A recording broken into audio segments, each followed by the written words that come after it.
telecom regulator has set the ball rolling for the upcoming spectrum auctions. The TRAI has announced its recommendations for the reserve price, and for the first time, the regulator is calling for 700 megahertz band to be auctioned. Now, this band is considered to be the most efficient for broadband services, but telecom companies are opposed to it as they do not have a device ecosystem in place. Prerna joins us now with the details. Prerna, make sense of this for us. There's several reserve prices to deal with. There's several spectrum bands to deal with. What does all of this mean finally?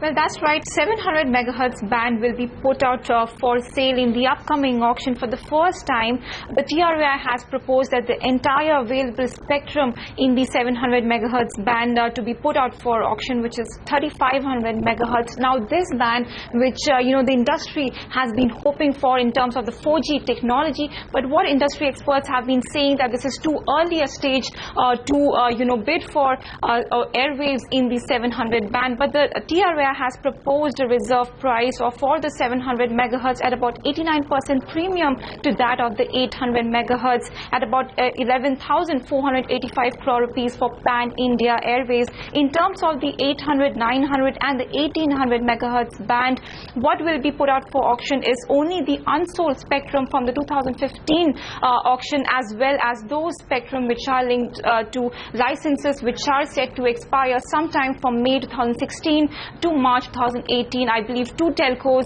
which is Tata Tele and Reliance Communications, whose spectrum is set to expire sometime in May. In terms of the 900 megahertz band, only the unsold spectrum of about 9.8 megahertz will be put out for auction, and the reserve price has been proposed at about 9,400 crore rupees. Another key that will be, the defense will vacate about 1500 megahertz spectrum in the 2100 megahertz. This will be key for telcos to bid for airwaves, which will help in the 3G technology as well. In terms of the 2300 and lastly 2500 megahertz, the reserve price of both these bands have been kept equal. So clearly the DoT will now vet the TRAI's proposal and will come out with their final auction prices sometime early next financial year. Back to you. All right, Prerna, appreciate you joining us. It could mean another windfall gain for the government on the back of spectrum auctions. May not necessarily be good news for the telecom industry. Of course, they'll get spectrum, but at a higher price. So what do the experts make of the recommendations made by the TRAI? Industry veteran and former CEO of Bharti Airtel, Sanjay Kapoor, believes such a high price is not sustainable, while Hemant Joshi of Deloitte believes the government's digital drive will be in jeopardy if these prices are indeed adopted.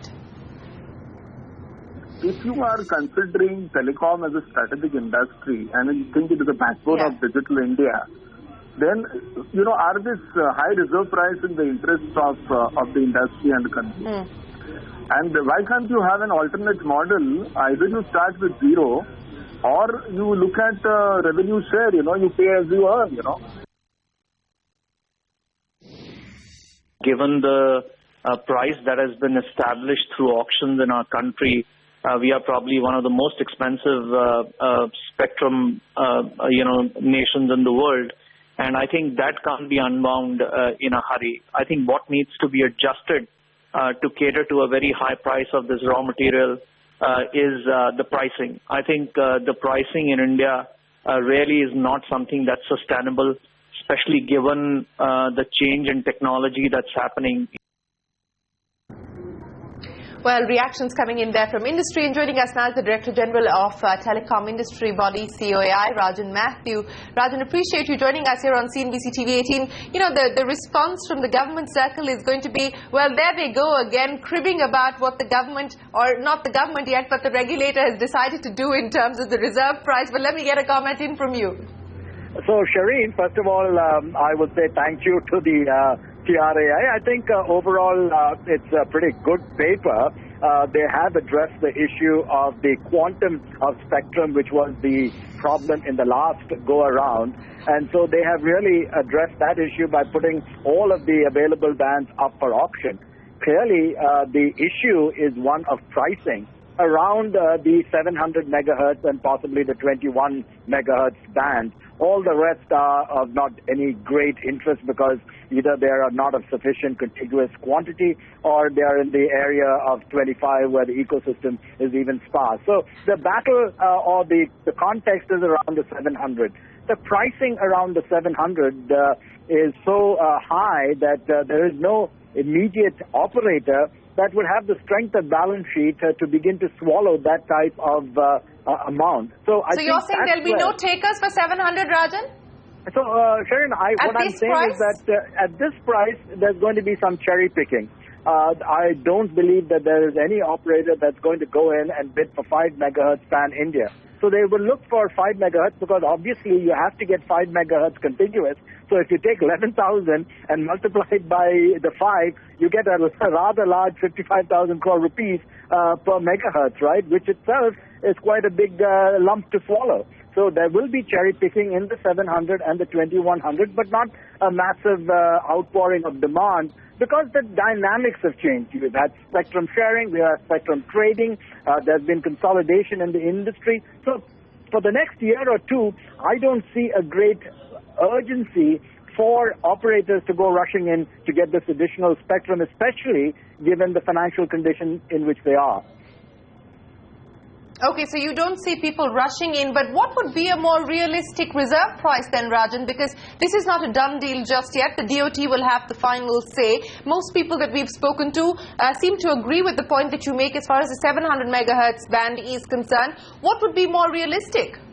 So, first of all, they keep talking about the prior price point discovered on 1800 and using an efficiency factor. So right now, the pricing is pegged to 1800 at 4 times. I'm saying is that please relook at the whole dynamics in terms of the demand supply. Given the quantum of spectrum and the reduced demand, I think the market will not sustain these type of prices to clear the type of spectrum being put up. So I think the TRAI should go through a revised exercise given the dynamics in the marketplace today. I think the second point that I would like to raise, Sharon, is the fact that we need to look at the whole financial context in which these auctions. We support auctions, but it's time to start looking at the reduction in the license fees from 8%. We need to look at the SUC charge, which is 3 to 5%, reduce it to the 1%, both of which have been suggested by TRAI. Look at perhaps extending the license term to perhaps 25 years. Give us a 5-year holiday for the period for the ecosystem to catch up. These are things that the Honorable Prime Minister has already given to startups. So given the criticality of our industry, these are things that should be looked at to reduce the overall financial impact on the sector.